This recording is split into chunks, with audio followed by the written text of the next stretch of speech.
Hello, it's Health Coach Gayle, and I want to talk to you about the connection between movement and stress. It's a powerful one. So, if we think about all of the benefits of movement on a daily basis, the list is so long. But some of the top ones are aging more boldly, sleeping more soundly, just looking better without clothes on, revving our metabolism. But reducing anxiety and stress is a huge, huge factor, especially in these days. So let's dive deeper into that topic. So, just on a uh, hormone basis, and I promise this will be the most boring slide that we're going to dive into. Boring looking anyway.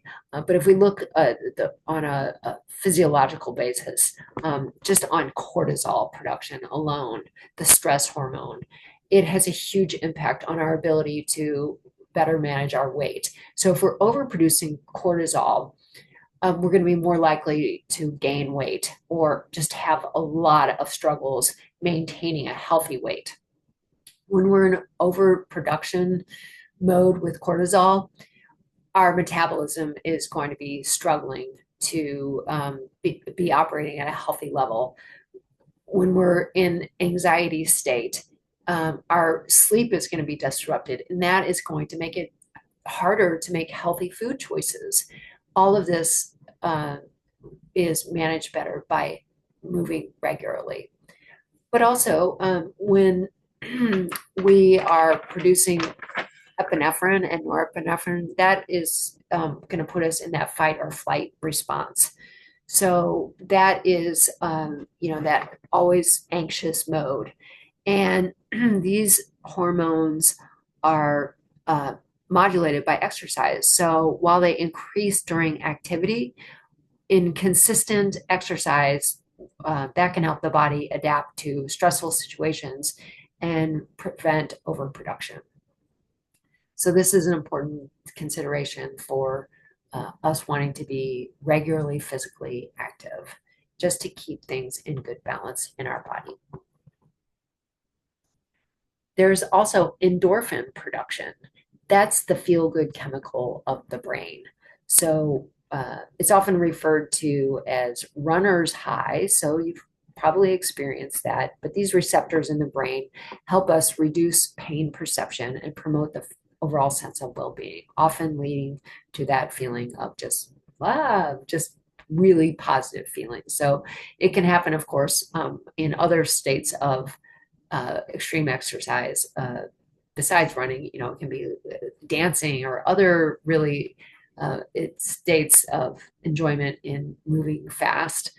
Usually happens with cardio, but it can be other things too. But it just generally counteracts feelings of stress. Generally, mood and mental health are up in a positive state with movement. And I love this image because I used to love to swing as a kid, but I would encourage you always to be looking for or remembering things that you love to do as a kid as things that you're probably going to enjoy as an adult when you're thinking about ways to enjoy more movement in your life. So the neurotransmitters stimulation is something to think about with serotonin and dopamine, both of which are associated with mood regulation. Regular physical activity can act as a natural antidepressant, improving mood and reducing anxiety.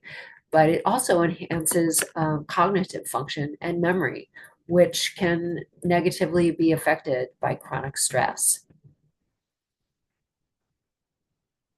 So if we think also about our resiliency to stress, physical stress adaptations happen, elevation of heart rate, muscle tension. But I like to think about it like actually a tree.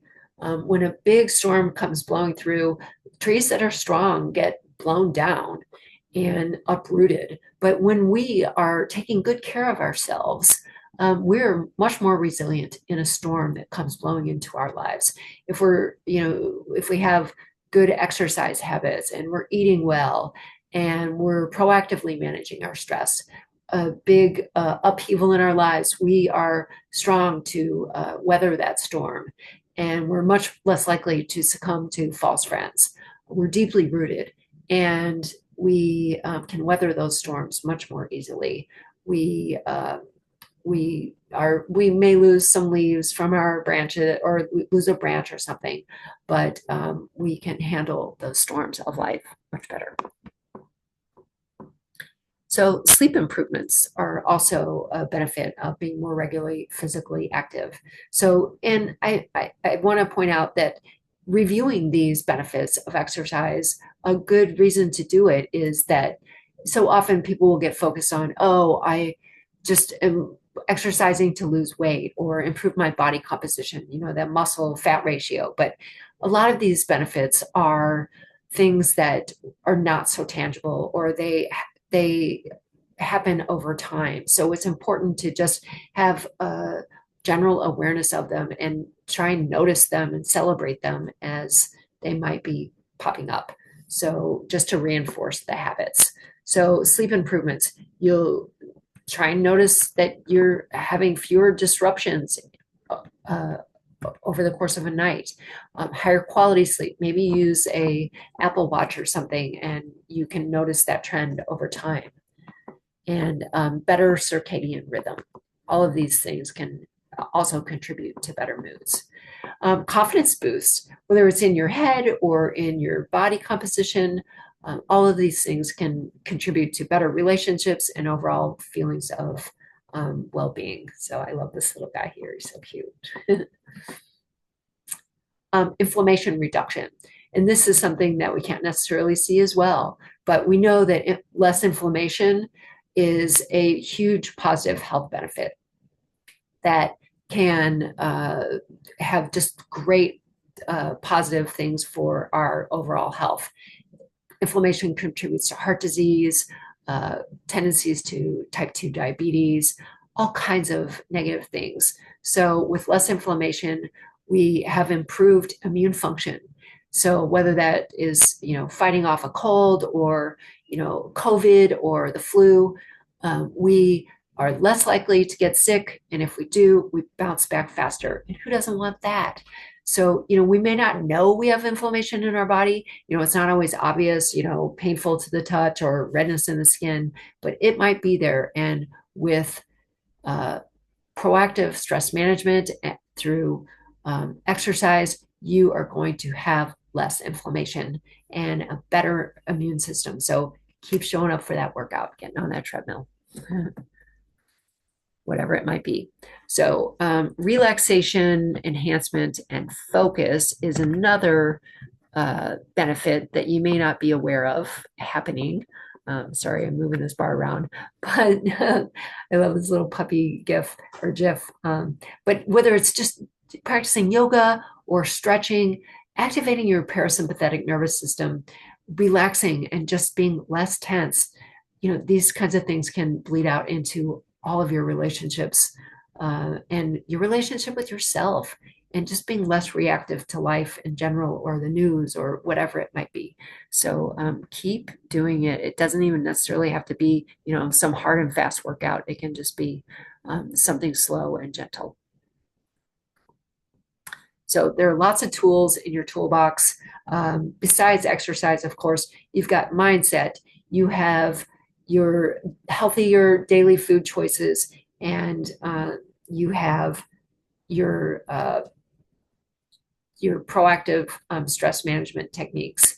And all of these things can help you spiral upwards. Occasionally, we're going to get off balance, but reining things in and being intentional with your health every day.